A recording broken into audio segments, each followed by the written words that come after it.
Yup, kung ako sa'yo, magbago ka na to.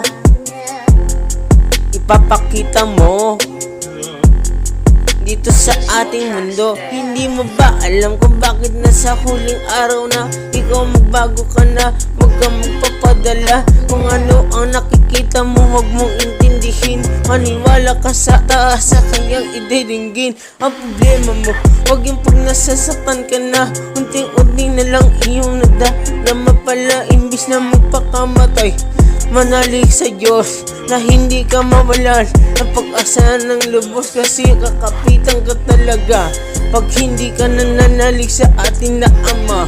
Sabi ko naman sa iyo, magbago ka na talaga, dahil malapit na pagdating ang ating hari, si Panginoong Hesukristo. Utang na loob sa